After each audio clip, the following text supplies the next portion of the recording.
the story of Amy Coney Barrett, who last night was not only confirmed, but also sworn in as a Supreme Court justice, the fifth woman on the court in the history of the court, the first justice to receive absolutely no support from the opposition party, I believe in at least 100 years.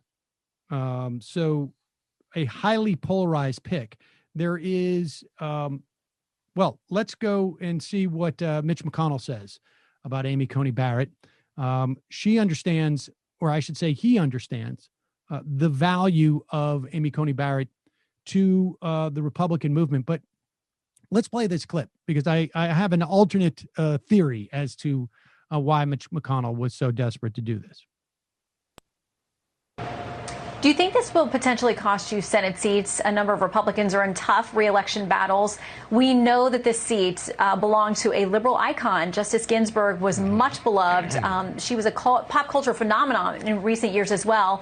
They seemed very fired up about sort of avenging the loss of this seat by showing up at the polls and voting for Biden. Well, if you recall, we had a Supreme Court fight a month before the election in 2018, and we actually gained seats. I think this nominee will be a political asset for our candidates around the country, not a liability, but an asset. Now, I don't think Mitch McConnell believes that.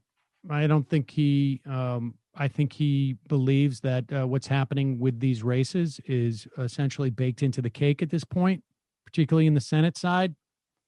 It's unclear to me that the Brett Kavanaugh hearings helped the Republicans in 2018. It was the greatest victory for Democrats in an off-year election in decades upon decades, not in terms of seats, but in terms of votes, because, of course, we have a tremendous amount of gerrymandering. And certainly this set of hearings didn't in any way provide nearly any of the drama that the Kavanaugh hearings did. But Mitch McConnell is concerned about one thing at this point and one thing only, and that is his legacy of having fundamentally altered the federal judiciary, both on the appellate level and the Supreme Court level, for decades. He's managed to place over 200, close to 220 federal judges, lifetime appointments on these appellate courts and on the federal court system in general. And we are going to be living with the consequences of this. I mean, frankly, these consequences will exist probably beyond my lifetime. I'm hoping to hang in there, but I'm not sure I'll be too aware of what's going on at that point when the justices and the judges that have been placed on the courts. And the Republicans were very methodical in putting people who are young on the court, who will be there for decades. Decades. Mitch McConnell has bragged about keeping that Merrick Garland seat open so that he could fill it and drive voters to the polls, because he understood the importance of it. In many respects,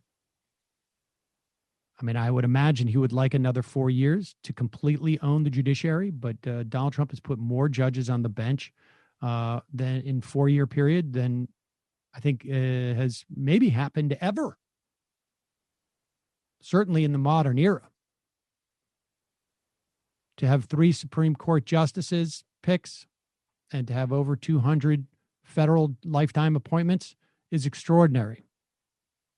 And we've talked about the reasons why that has happened, but that is Mitch McConnell's legacy. Here is a clip of Mitch McConnell talking to the Republicans during the Amy Coney Barrett vote, which I think indicates why he sees this as important. Something to really be proud of and to feel good about. We made an important contribution to the future of this country. A lot of what we've done over the last 4 years will be undone sooner or later by the next election. They won't be able to do much about this for a long time to come. Fortunately for Judge Barrett and for our nation, history will remember what is already clear. The deficiency.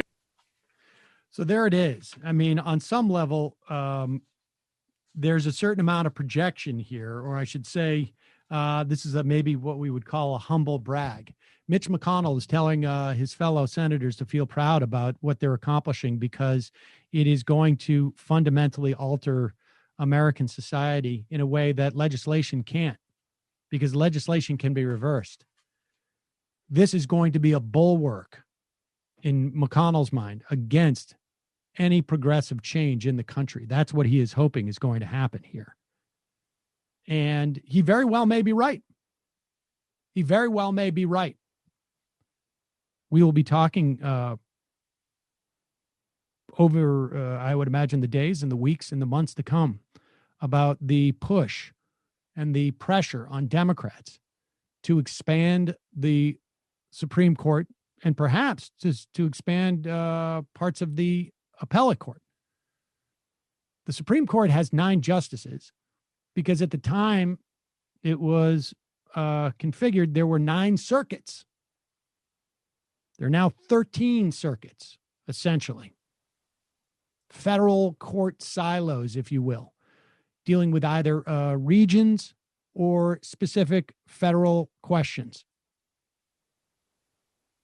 It would make sense that there are that many Supreme Court justices. There's only a statute. It's just law passed by the House, passed by the Senate, signed by the president that configure the number of justices. Now, you may not hear that from some cable pundits. For instance, Tucker Carlson